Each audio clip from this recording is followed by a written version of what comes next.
It was a defining moment of President Trump's first 100 days in office. The promise to repeal and replace Obamacare falling flat.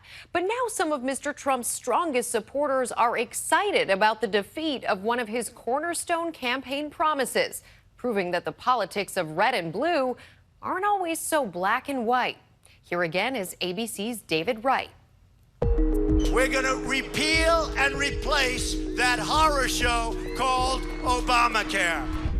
Driving down the Daniel Boone Parkway, the campaign still resonates. It is a mess like nobody's ever seen. Deep in the heart of Appalachia, you'll find some of Trump's strongest core supporters. This is Eastern Kentucky, and what's interesting about this place is that 80% of the people here voted for Donald Trump. But also, this is an area that's boomed under Obamacare. Back in February, Nightline met Mike Taylor, a coal truck driver until 2015, when he was diagnosed with black lung disease. As he told Gloria Riviera, he's a Trump supporter, but he depends on Obamacare. Saved my life. You're worried. Yeah. What's worrying you?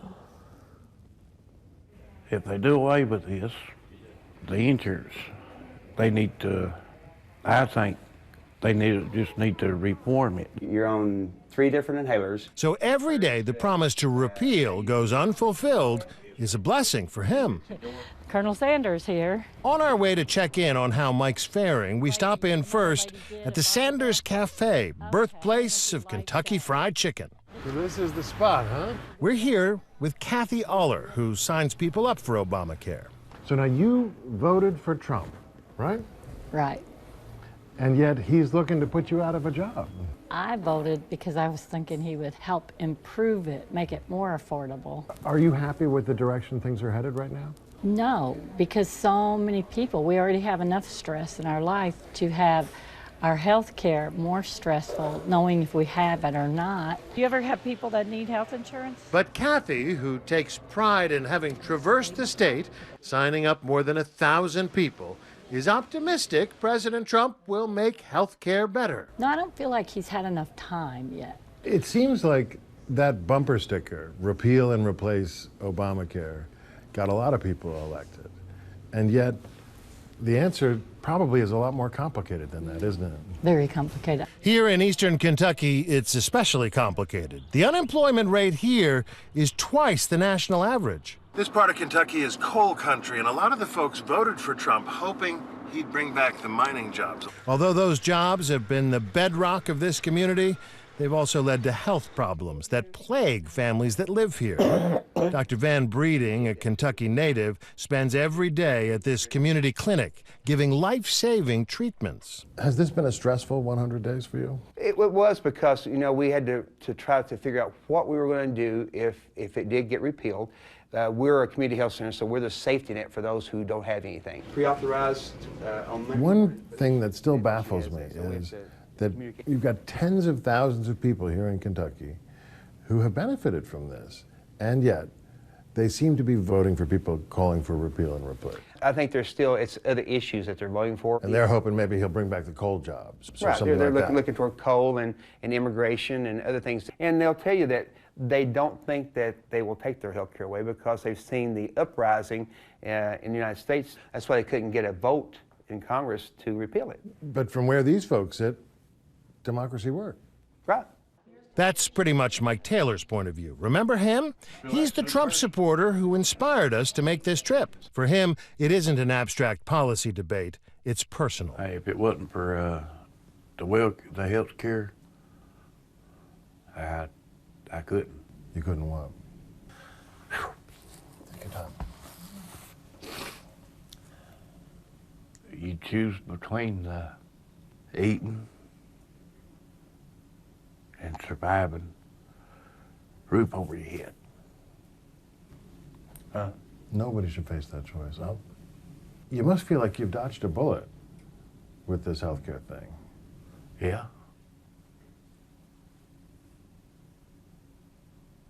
For how long? One only knows. You know, till they come back around again. Breaking news tonight, a crushing defeat for President Trump. He says when the first GOP bill died, he was glued to the news. Oh, it tickled me. And that was a good day. Yeah, for me. Yeah, it sure was. At this point, Mike's wife, Robin Taylor, decided she wanted to jump in. The past couple of months, they must have been a roller coaster for you. Well, it was worse than a roller coaster. It was a train wreck. And yet you still support Trump? Yeah. All Obama done for us was he took away jobs. Obama put a war on coal, and it took everybody away. He did right by you in healthcare, right? The only thing Obama went out with that I can say that was good about 8 years of him was this WellCare. Trump, you have the hope of, like he said, you know, there's jobs already coming back. So that's the hope that we're going to survive. When it comes to Obamacare, she says repeal would have been dead wrong. But let me tell you something. They need to come and live a day in my house with him. When he walks through the house and he can't breathe, that his lips is turning purple and his face is turning black because he can't breathe, but yet he keeps it going. I still can't help thinking, gosh, this is a little reckless. On Trump's part, Yeah. It is. I don't know if he'll see this or not. If he does, my name's Robin Taylor and I live in Whitesburg, Kentucky. Give me a visit. I think he went after to destroy whatever Obama and Hillary and everybody else was throwing at him.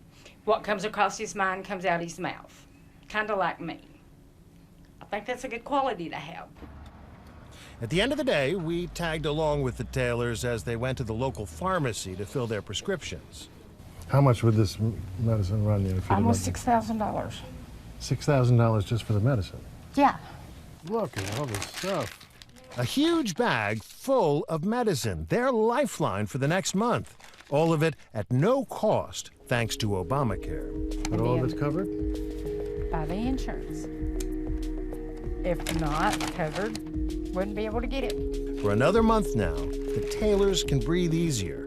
But they don't know if they'll be able to afford next month's pills. That depends, in large part, on the Republicans in Washington. I'm David Wright for Nightline in Whitesburg, Kentucky.